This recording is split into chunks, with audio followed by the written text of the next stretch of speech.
I never expected the sound of my own heartbeat to feel foreign in my chest, like something borrowed from a stranger. But that's what happens when your life splinters in a single moment quietly. Without warning. My name is Ethan Walker. I'm 42, from Ohio originally, but I've spent more years on rooftops than I have inside my own home. Commercial roofing isn't glamorous, but it's honest. I wake up early, I work with my hands, I come home tired, and I never gave Lena a reason to doubt me. We were married 12 years. Met at a hardware store, of all places. She needed help lifting a bag of cement mix, and I offered a hand. She said I looked like someone who worked too hard and smiled too little. That made me laugh. We got coffee, then dinner, then a life. No big drama, just two people trying to build something real. Lena was funny, sarcastic in the best way, and way too pretty for someone like me. I always felt like I'd won the lottery. I'd come home with tar on my boots and dust in my lungs, and she'd be there in her reading chair, wrapped in a blanket, reading crime thrillers. She called me roof monkey, said my shoulders were built for hauling steel, but my heart was too soft for my own good. But lately, that softness had nowhere to go. It started like a slow leak. At first, it was just Lena spending more time out with the girls. Then came the locked phone, the new passwords. The nights she came home smelling like a bar bathroom and laughing at jokes I wasn't part of. The warmth in her voice began to cool, and when I kissed her good night, she turned just a fraction too late for it to land right.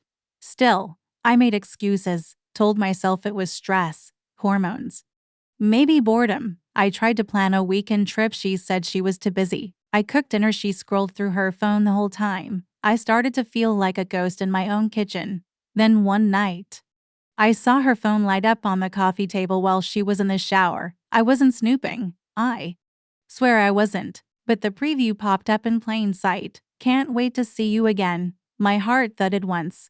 Hard, then silence. I picked it up. My thumb hovered. I knew her password, birthday of her brother. She never thought to change it. What I saw was enough. Threads of messages. Nothing explicit, but too much to pretend otherwise. Last night was perfect. I needed that. He doesn't suspect. I put the phone down. Sat there on the couch with my boots still on, the smell of work clinging to me like rust. I didn't cry, I didn't scream. I just sat there, watching my whole life tilt sideways. When Lena came out of the shower, towel in her hair, she smiled and asked, "You okay?" Like everything was normal, like she hadn't just burned down the foundation of our life. I stood up, walked to her, my voice was steady. "Is there someone else?" She blinked. For a split second, I saw the panic in her eyes. Then came the performance, the narrowed brows, the soft gasp, the offended laugh. "What? No, Ethan. What are you even talking about?" I didn't argue. I didn't shout. I just looked at her like she was a stranger standing in my hallway. "Okay," I said. "Okay." She kept going, of course, swearing it was nothing. Probably tried to delete the messages later, but something had shifted in me. Some internal wire snapped loose and stopped transmitting pain. That night, I lay awake next to her and didn't feel a damn thing. Her breathing beside me used to be a lullaby. Now it sounded like the hum of a machine I needed to unplug. I'd spent 12 years believing we were solid, but maybe I mistook stillness for strength. Maybe I thought silence meant peace, when it actually meant distance. The next morning, I got up before the sun like always, made coffee, packed my lunch. She didn't stir. I stood there for a long time, staring at her sleeping form, wondering if she even felt guilty or just afraid of getting caught. I didn't know what to do yet, but I knew one thing. The person I loved wasn't real anymore. I thought silence would be easier than confrontation.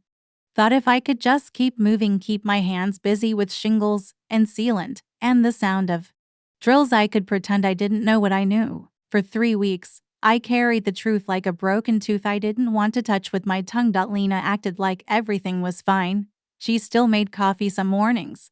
Still asked if I'd be home for dinner. Still kissed my cheek like we were rehearsing a scene we'd performed too many times. I started sleeping on the couch. When she asked why, I told her my back hurt from work. She didn't push. Maybe she didn't want to hear what she already knew. Maybe she thought if she kept playing the part long enough, I'd forget what I'd seen. but I couldn't unsee it. The message, the timing, her flinch when I brought up our anniversary, the way she turned her phone face down on the counter. One night, after another silent dinner, I asked, "You happy?" She looked up, fork midway to her mouth. "What, in this marriage? Are you happy?" She frowned. "Why would you ask that?" I shrugged, just wondering. She didn't answer. That same night, I did something I hadn't done before I followed her. She said she was going out with Kelsey and Tara, some wine bar downtown. I waited 15 minutes after she left, then got in my truck and drove. She wasn't at the bar. She wasn't anywhere near it. I waited outside her old gym instead, a hunch. She used to go there at night before we got married. Said it cleared her head. At 9:38, I saw her car pull up. And then I saw him. Tall, younger, no wedding ring. He leaned into the window, said something that made her laugh, that laugh, the one I hadn't heard in months. She didn't see me. I didn't confront them, didn't take pictures, didn't bang on her window and demand answers. I just drove home. And the next morning, I packed a duffel bag. When she came back later that night, I was sitting on the edge of the bed, bag zipped, boots on. She froze. "What are you doing?" "I know," I said. "I've known." Her face changed like a balloon popping in slow motion. "Ethan, don't lie," I said.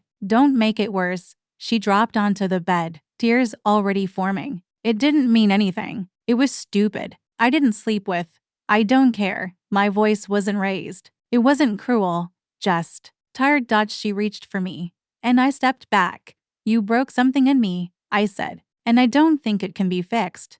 Her tears came harder then. I didn't comfort her. I couldn't. I wasn't angry. Just gone. I never meant. I know. I left that night. Didn't slam the door. Didn't leave a note. Just got in my truck and drove to my brother Adam's place. Crashed on his couch like we were kids again. Back when we used to sneak out and talk about what kind of men we'd be someday. "I thought you two were solid," Adam said as I stared at the ceiling. So did I. The next few days were blurry. Work kept me upright. I went to sites, climbed ladders, hammered nails, and tried not to picture her laughing in someone else's passenger seat. The strange part was I didn't cry. Not once. It wasn't numbness. It was something colder, like watching a house you built burn to the ground and realizing you don't have the strength to rebuild it. She called. Left voicemails. Long ones, tearful ones. I didn't answer. A part of me waited for the anger to come, for the explosion, for the shouting match that never happened. But all I felt was distance. She texted, "Please come home. Just talk to me." I stared at the screen for a long time, then typed back, "You burned the bridge. I'm just walking away from the smoke." And I meant it. I was mid-lunch, sitting in my truck with a sandwich that tasted like drywall, when my phone rang. An unknown number. I almost let it go to voicemail. Then something told me to pick up. "This is Mercy General Hospital. Is this Ethan Walker?" "Yeah. You're listed as the emergency contact for Lena Walker. She's been admitted." The words didn't hit me all at once. They kind of floated there, unreal, like dust in a shaft of light. "What happened?" "She collapsed at work. Severe stress reaction. She's conscious but very emotional. She asked for you." I don't know why I drove there. Maybe some threat of decency. Maybe I needed to see the fallout. Or maybe I just wanted to look her in the eye one last time and not feel a damn thing.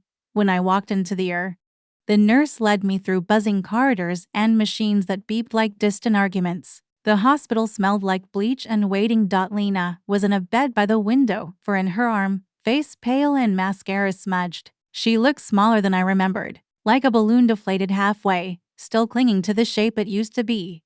Her eyes filled when she saw me. "You came." I didn't sit, just stood near the doorway. "You listed me as your emergency contact." I didn't know who else to put. I didn't respond. The nurse explained she'd had a stress-induced panic episode, weeks of emotional instability, no food, no sleep.